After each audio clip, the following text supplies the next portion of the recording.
O presidencialismo de coalizão deu certo porque o presidente se tornou poderoso por uma preferência majoritária do legislativo, ou seja, não houve usurpação, o presidente ficou poderoso em função de uma preferência dos legisladores, que ao mesmo tempo preferiram delegar esse poder para o presidente, mas preservaram a sua capacidade individual de conseguir sua sobrevivência política, o que isso gera incentivos para a fragmentação. Então essa combinação de fragmentação com um presidente forte, aliado a várias estruturas de controle que são capazes de dizer não para esse presidente também forte,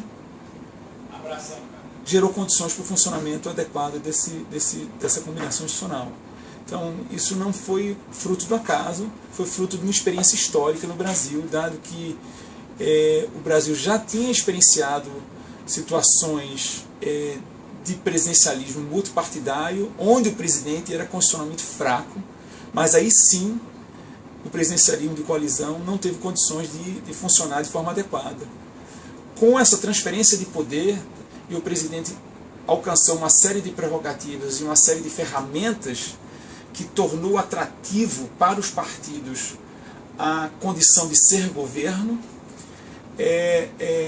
capacitou o executivo de construir coalizões pós-eleitorais e de sustentar essas coalizões pós-eleitorais, mas sem necessariamente o entendimento de que esse presidente poderia fazer tudo o que queria, ou seja, esse presidente forte não é sinônimo de cheque em branco.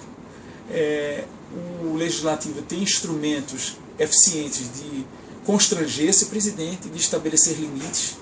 Um judiciário independente tem sido capaz de estabelecer limites para um presidente que venha a se comportar de forma oportunista, um executivo. Haja visto o próprio julgamento do Mensalão, eu acho que é um exemplo claro de como as instituições de controle no Brasil estão funcionando de forma adequada e independente. Lembra que todo o processo, desde o Congresso, o governo ele tinha maioria dentro das duas CPIs que foram formadas no Congresso, tinha o presidente da CPI, tinha o relator da CPI, mas mesmo tendo toda essa dominância no Legislativo, o Legislativo decidiu aprovar um relatório recomendando a punição dos parlamentares desenvolvidos no escândalo do Mensalão. O próprio Ministério Público, cujo presidente tinha sido indicado pelo presidente da República, decidiu iniciar uma investigação independente, absorveu a sugestão do Congresso, e as próprias investigações do Ministério Público levaram o Ministério Público a recomendar ao Supremo Tribunal Federal o indiciamento dos envolvidos no escândalo do Mensalão, e no próprio Judiciário, onde entre os 11 ministros do Supremo Tribunal Federal, o Executivo tinha indicado 8 dos 11 juízes, mesmo assim a maioria decidiu pela punição dos envolvidos no escândalo do Mensalão. Quer dizer, o Brasil mostra o quão maduro está no que diz respeito à qualidade dessas instituições.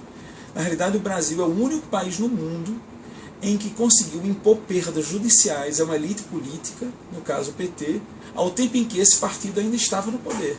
Nenhuma experiência no mundo aconteceu isso. E se deveu justamente a essa conjunção desse presidencialismo multipartidário com um conjunto de instituições capazes de constranger e de dizer não a esse executivo. Hoje a Dilma tem uma base super grande e está com muitos problemas para gerenciá-la, né? Isso é muito criticado, né? Por que ela está tendo tanto problema, professor? Porque ela é uma má gerente. O PT, na realidade, tem sido um péssimo gerente de sua coalizão. Eles têm construído coalizões pós-eleitorais muito amplas, com muitos partidos, muito heterogêneos do ponto de vista da preferência de políticas, e ao mesmo tempo tem preferido concentrar poder no próprio PT. Então, eu argumento no meu livro que quanto maior é a coalizão, quanto mais diversa ideologicamente ela é, e quanto menos poder é compartilhado, mais dificuldade de gerir a coalizão o presidente vai ter. E é justamente o que a Dilma tem enfrentado hoje. A presidente trata mal seus parceiros, não leva em consideração seus pesos políticos no Congresso, privilegia fundamentalmente o seu próprio partido em detrimento dos aliados. Isso gera progressivamente incentivos a defecções, haja visto o que aconteceu com o governador de Pernambuco, que hoje é candidato à presidência da República pelo PSB, e haja visto o que está acontecendo em vários estados, com o PMDB ameaçando lançar candidatos ao governo estadual, contrário à indicação ou do candidato construído pelo próprio PT. Então eu acho que isso se deve fundamentalmente à forma equivocada do PT montar e gerir a sua coalizão. O que o presidente pode fazer para resolver isso?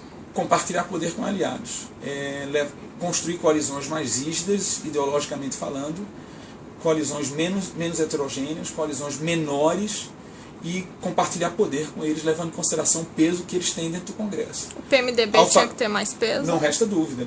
Ao fazer isso, ela vai comprometer os partidos com o seu governo e proporcionar menos incentivos para que esses partidos se aventurem ao jogo da oposição e lancem candidatos ou à presidência ou a governo de Estado que criam obstáculos ao projeto do próprio PT.